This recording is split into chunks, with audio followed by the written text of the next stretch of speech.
The Poem of the Man God. The Third Year of the Public Life. Chapter 475. Jesus and his Mother in the Wood of Mattathias. 21st of August, 1946. Jesus is alone. All alone in a slightly hollow-shaped tableland, which, with slight but continuous undulations, rises on the slopes of the hills surrounding the Lake of Galilee, which I can see below to the right, as its beautiful blue water becomes darker because of the oncoming sunset, which withdraws the brightly sparkling sunbeams from a wide surface of the lake.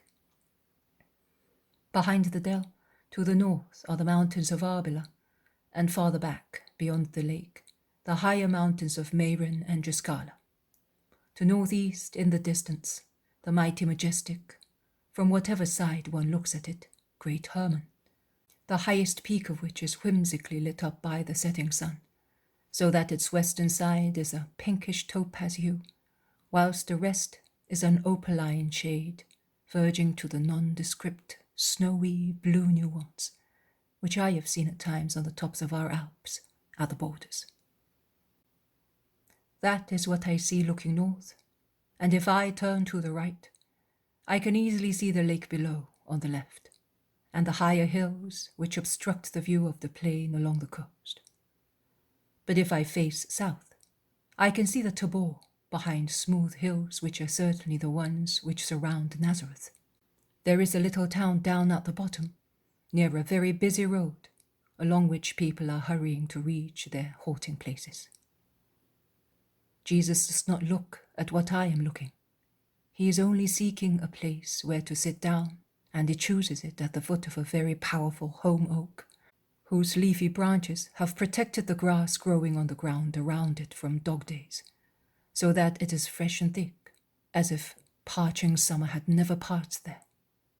Thus the lake is in front of Jesus, and on his side, among trees, is the path on which he came up. On the opposite side, the undulating ground surrounding the northern part of the dell, covered with meadows and woods where he is, and which is completely green, because most trees are holm oaks, that is, evergreens, not affected by autumn. Only here and there they show blood-red spots, where leaves change their colour before falling, making room for fresh ones, which in the embryo state are already growing near the withering ones. Jesus is very tired and leans against the powerful trunk, and remains for some time with his eyes closed to rest.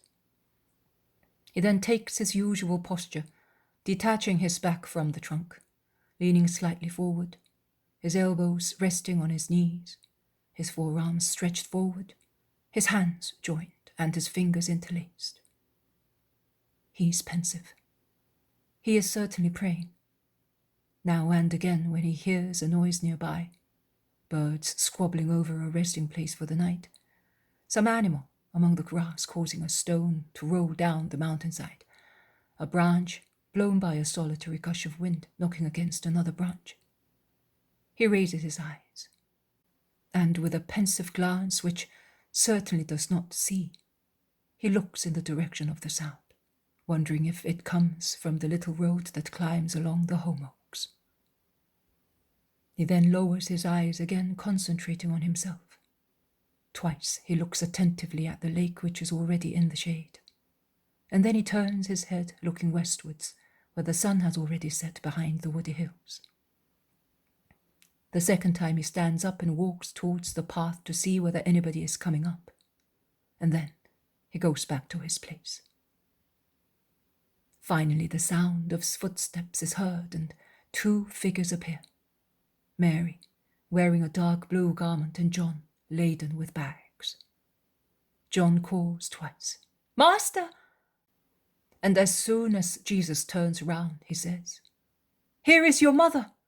And he helps her to cross a little stream and to step over some large stones placed on the path for the purpose of consolidating it and making it more comfortable for people going up or down, whereas in actual fact, they are pitfalls for people wearing light sandals. Jesus gets up at once to meet his mother and helps her with John to climb the stones of the collapsed dry wall, which was to support the plateau. In actual fact, only the roots of the holm oaks fulfill that function. Mary is now supported by her son, who looks at her and asks, "Are you tired?" "No, Jesus," and she smiles at him. "But I think that you really are tired. I am sorry that I made you come, but I could not come to you." "Oh, it does not matter, son. I am a little hot, but it is pleasant here. But you are very tired, and poor John as well." But John shakes his head, smiling, and putting down the new, well-packed bag of Jesus and his own on the grass at the foot of the holm oak, and he withdraws, saying, "I am going down. I saw a little fountain. I am going to refresh myself in its water. But if you should call me, I shall hear you." And he goes away, leaving the two free. Mary unfastens her mantle and takes off her veil, wiping the perspiration beading her forehead. She looks at Jesus and smiles at him, and she drinks in his smile, as he also smiles at her, while caressing her hand and pressing it against his cheek to be caressed. He is so filial in that gesture, which I have seen him make more than once. Mary frees her hand and tidies up his hair, removing a tiny bit of the bark of a tree from his locks, and each movement of her fingers is a caress.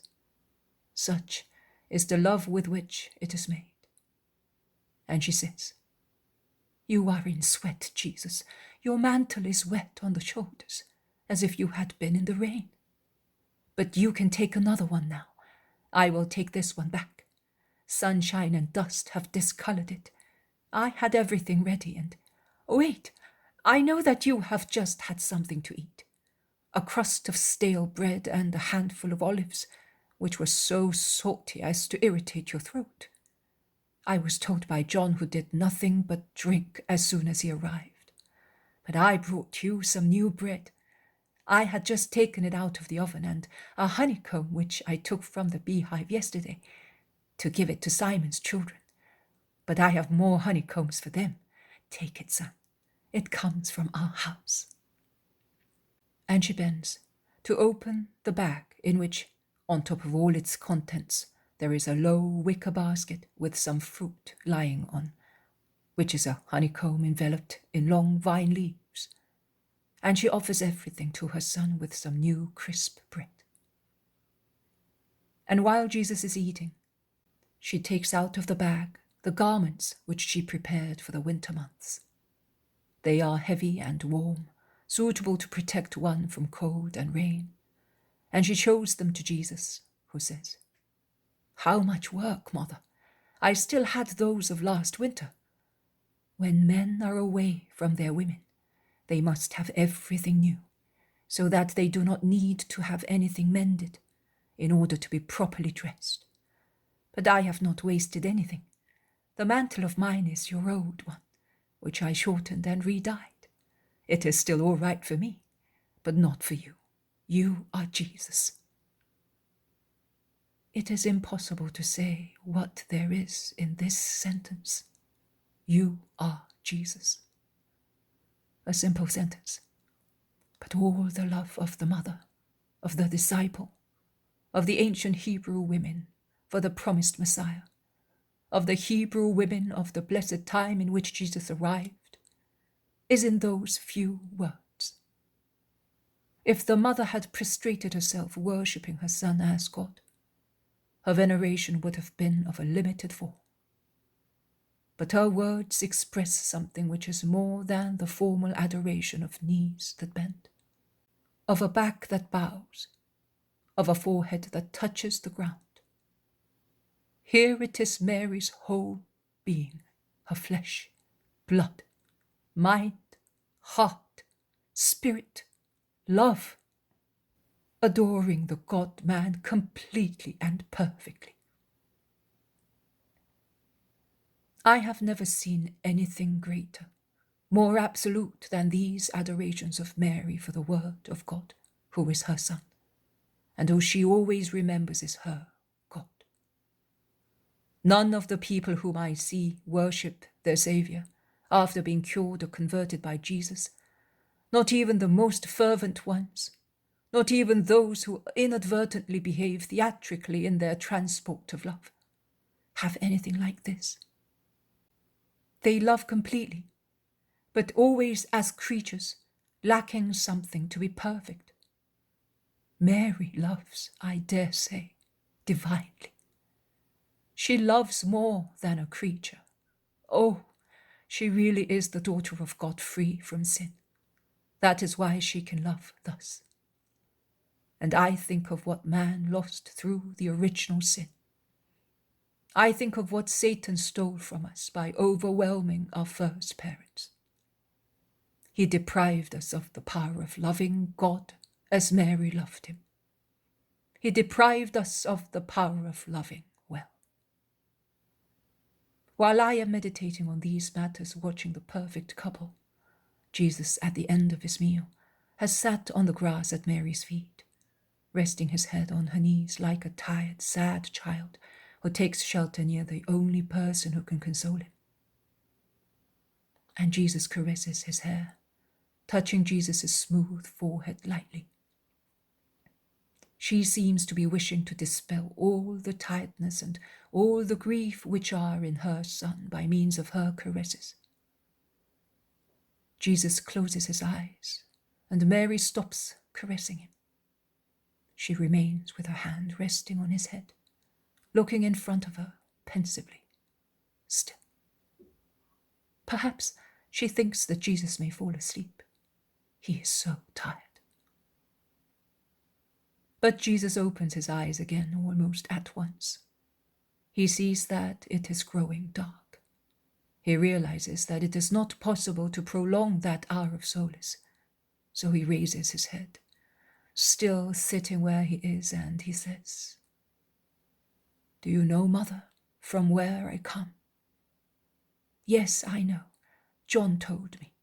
2 souls returning to God. A joy for you and for me."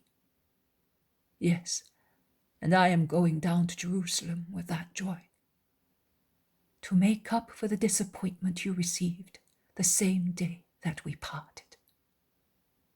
"How do you know? Did John tell you? He is the only one who knows."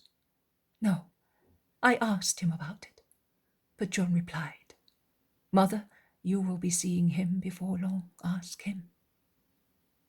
Jesus smiles, saying, "John is faithful to it." There is a pause. Then Jesus asks, "So, who spoke to you about it?" "No, not to me. Some men came to your brother Joseph, and he came to me.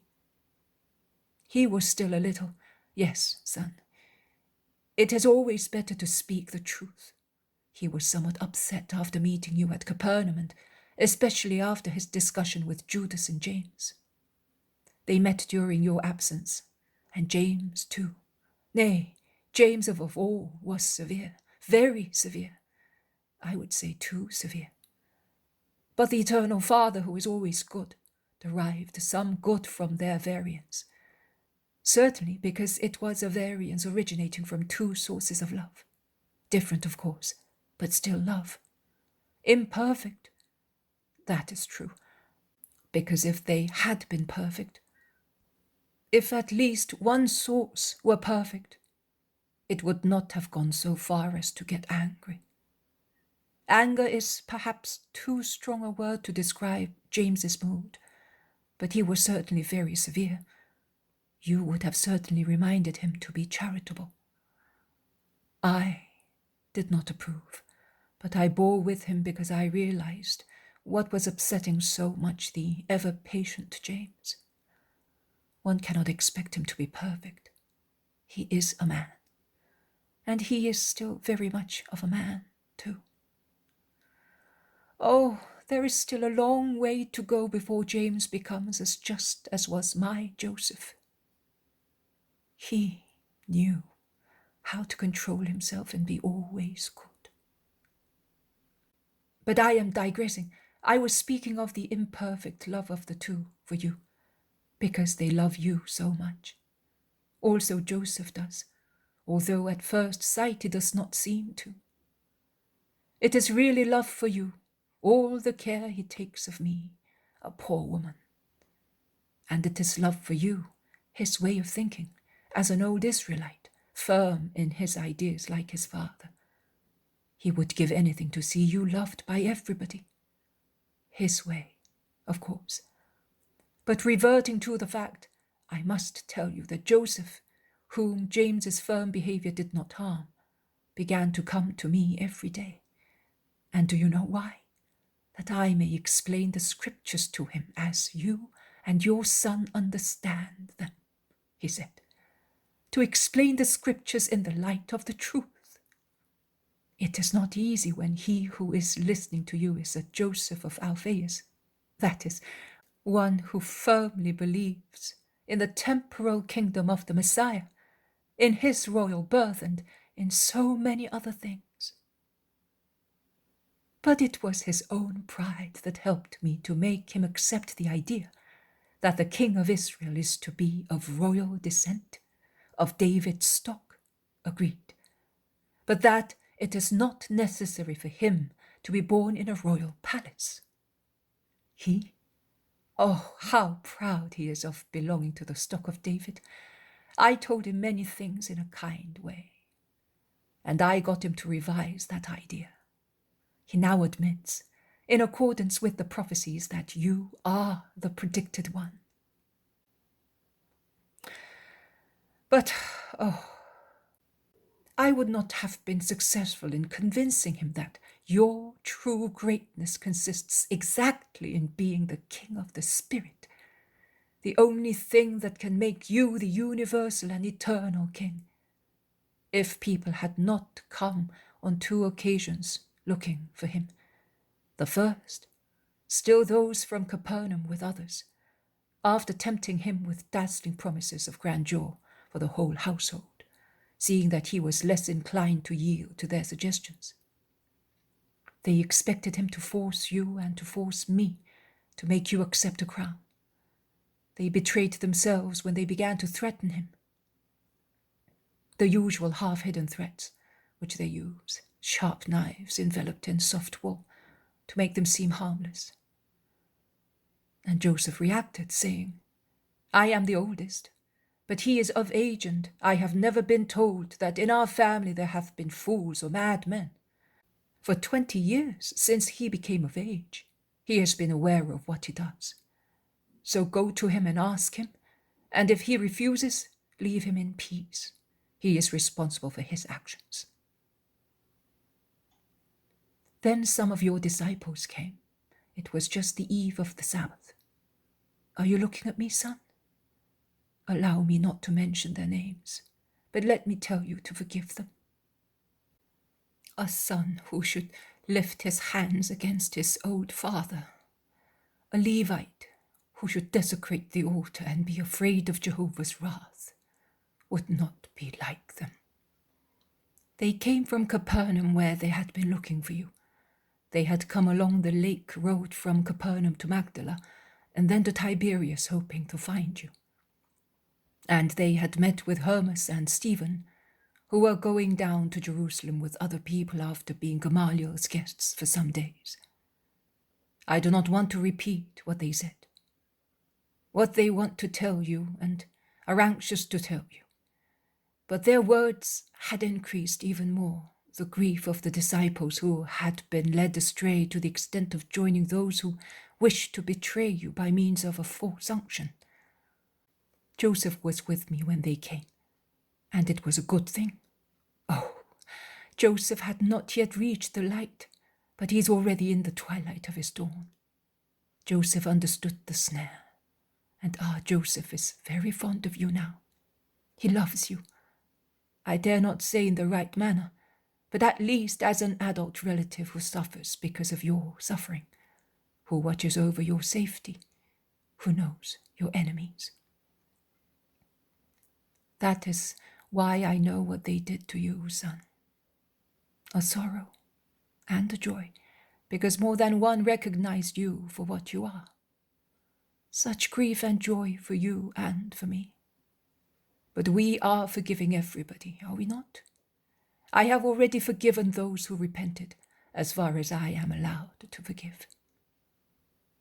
Mother, you might have forgiven them also on my behalf, because I had already forgiven them as I saw their hearts. They are men. What you said is correct. But I have also the joy of seeing Joseph proceeding towards the dawn of the true light. Yes, he was hoping to see you. You ought to see him. He was absent today until sunset, and he will be grieved at not seeing you. But he will be able to see you in Jerusalem. No, Mother, I will not be staying in Jerusalem so that people may see me. I must evangelize the city and the villages in the neighborhood, and I would be driven out at once if they found me. So I will have to act like one doing evil, whereas I only want to do good. But it is so. So, will you not see Joseph? He's leaving tomorrow for the tabernacles. You could have traveled together. I cannot. Are they already persecuting you so fiercely, son? How much anxiety is in the mother's voice. No, Mother, no. Not more than previously, be reassured. On the contrary, kind spirits come to me. Others who are not good stop and meditate, whilst previously they struck without any reason. The disciples are increasing. The older ones are improving in their spiritual training. The apostles are becoming more perfect. I am not referring to John. He has always been a grace granted to me by the Father. I mean Simon of Jonah and the others. Simon is changing day by day from the man he was into an apostle, and you know what I mean. And it gives me so much joy. And Nathaniel and Philip are freeing themselves from the ties of their ideas. And Thomas. But what am I saying? All of them, yes, believe me. They are all good at present. They are my joy. You must not worry, since you know that I am with them. They are the friends, the comforters, the supporters of your son. I wish you were so well defended and loved. Oh, I have Mary. I have the wives of Joseph and Simon, and them as well, and their children. I have good Alphaeus. And then, who in Nazareth is not fond of Mary of Nazareth? You must not worry. A whole village loves your mother. But they do not love me as yet, with few exceptions. I know, and I am aware that their love for you is imbued with the commiseration one feels for the mother of a mad vagrant. But you know that I am not, and that I love you. You know that to part from you is, I will not say the greatest, but the most lovingly sorrowful obedience which the Father requests of me. Yes, son, I know, but I do not regret anything. I would certainly like to be with you. I would prefer to be with you on muddy roads, exposed to winds, sleeping in the open, persecuted, tired, without a home and a fireplace, with no bread, as you are very often, rather than be in my house while you are far away, and I do not know how you are when I think of you. If you were with me and I with you, you would suffer less and I would suffer less, because you are my son and I could always hold you in my arms and defend you from the cold, from hard stones, and above all from hardened hearts, with my love, my breast, my arms. You are my son. I held you so long against my heart in the grotto, in the journey to Egypt and on the way back, always when the dangers of season and the snares of men might have injured you. Why could I not do it now? Am I perhaps no longer your mother, because you are now the man? So can a mother no longer be everything for her son, because he is no longer a little child? I think that if I am with you, they will not be able to injure you, because nobody... No, I am silly. You are the Redeemer. And men, I have noticed it, have no mercy even for their own mothers. But let me come with you. Everything is better for me than being away from you. If men were kind, I would come back to Nazareth again. But even Nazareth... It does not matter. They will come to me. For the time being, I am going to other people. And I cannot take you with me. I will come back here only when they realize who I am. I am now going to Judea. I will go up to the temple. I will then remain in that district. I will go through Samaria once again. I will work where there is more work to be done. So, Mother, I advise you to be ready to join me early in spring and to settle near Jerusalem. It will be easier for us to meet. I will go up to the Decapolis again, and we shall meet again. I hope so. But as a rule, I will remain in Judea. Jerusalem is the sheep needing more care because she's really more stubborn than an old ram and more quarrelsome than a wild billy goat.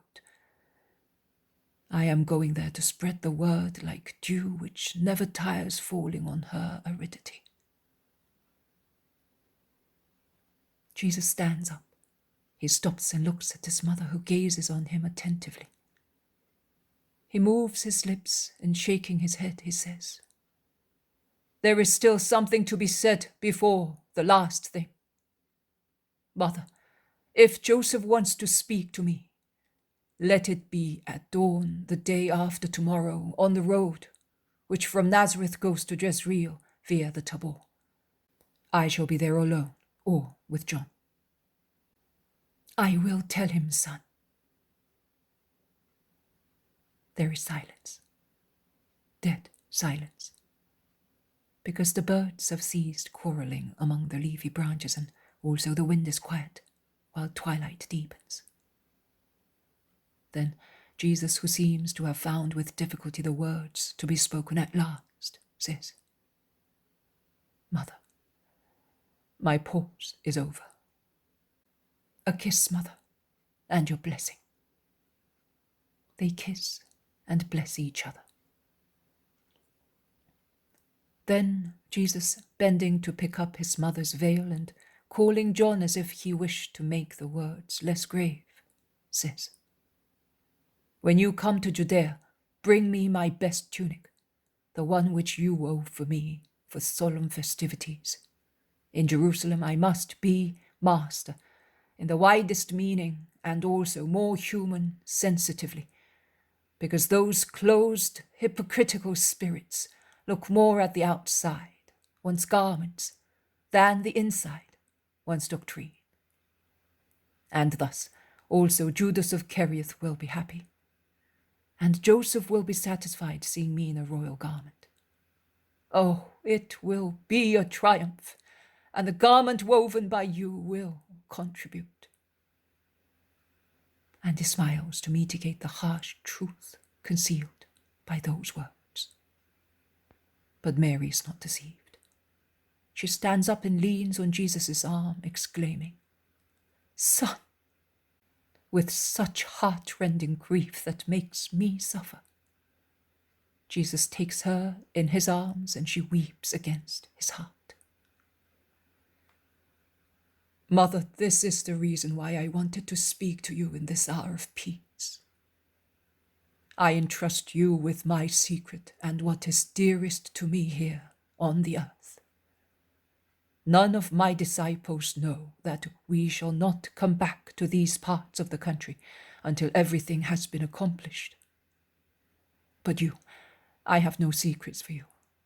I promise you, Mother, do not weep. We still have many hours to spend together. That is why I say to you, come to Judea, to have you near me will requite me for the fatigue of the most difficult evangelization of those stone-hearted people who are obstructing the word of God. Come with the Galilean women disciples. You will be very helpful to me. John will see to lodgings for you and for them. Let us pray together now, before he comes back. Then you will go back to the village, and I will come too during the night. They pray together, and they are at the last words of the Our Father when John appears, and in the dim light, when he is close at hand, he sees the traces of tears on Mary's face and is amazed. But he makes no remark. He greets the Master and says, "At dawn I shall be on the road outside Nazareth. Come, Mother. Outside the wood it is still daylight, and the road below is lit up by the lamps of the carts which are travelling." Mary kisses Jesus again, weeping under her veil. And then, supported by John, who is holding her by the elbow, she goes down to the path and descends towards the valley. Jesus is left alone to pray, to think, to weep, because Jesus weeps watching his mother descend. He then goes back to where he was previously, and he assumes the same posture as before, while shadows and silence become deeper and deeper around him. Jesus says, "I did not forget this sorrow of Mary, my mother, either. That I had to torture her with the expectation of my suffering. That I had to see her weep. That is why I deny her nothing. She gave me everything. I give her everything. She suffered all sorrows. I give her all joy." When you think of Mary, I would like you to meditate on that agony of hers that lasted 33 years and culminated at the foot of the cross. She suffered that for your sake. For your sake, she suffered the mockery of the crowds that considered her the mother of a madman. For your sake, she endured the reproaches of relatives and important people. For your sake, she bore my apparent disavowal. My mother and my brothers are those who do the will of God. And who did his will more than she did? And a terrible will that imposed on her the torment of seeing her son tortured. For your sake, she endured the fatigue of joining me here and there. For your sake, she made sacrifices, from the sacrifice of leaving her little house and mingling with the crowds, to the sacrifice of leaving her little fatherland for the tumult of Jerusalem. For your sake, she had to be in touch with him who was brooding over betrayal in his heart. For your sake, she suffered hearing me accused of diabolical possession and heresy. Everything for your sake. You do not know how much I loved my mother. You do not consider how the heart of Mary's son was sensitive to affections. And you think that my torture was purely physical. At most, you add the spiritual torment of the final abandonment by the Father. No, children, I experienced also the passions of man. I suffered seeing my mother suffer, having to lead her like a meek ewe lamb to the torture, being compelled to torment her with continual farewells at Nazareth before evangelizing, with the one which I have shown you, and which precedes my imminent passion, with the one before the supper, when Judas had already initiated. My passion with his betrayal, and with the dreadful one on Calvary.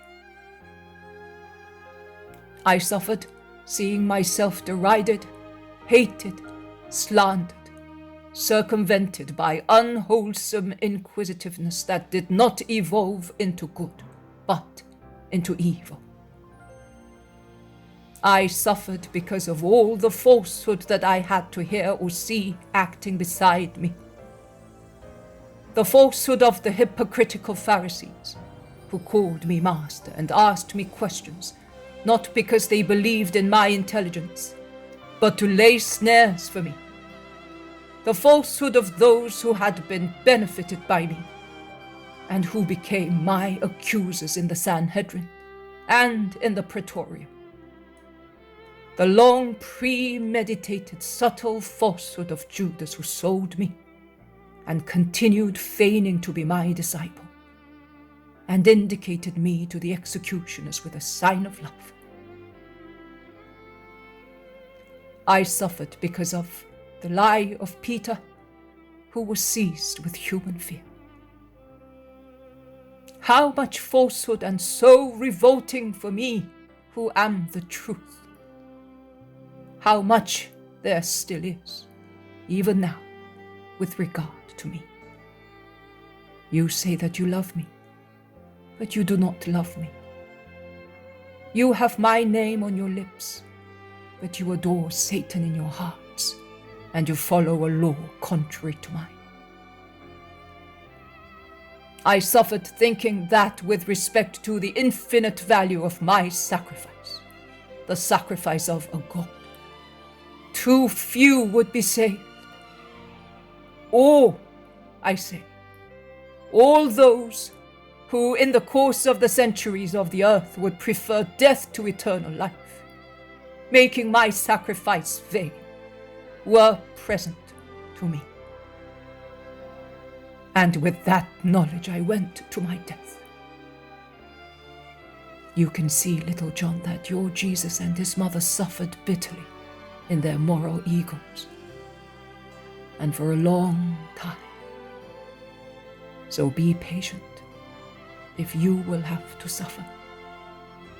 No disciple is superior to his master. I said so. Tomorrow I will speak of the sorrows of the Spirit. Rest now. Peace be with you.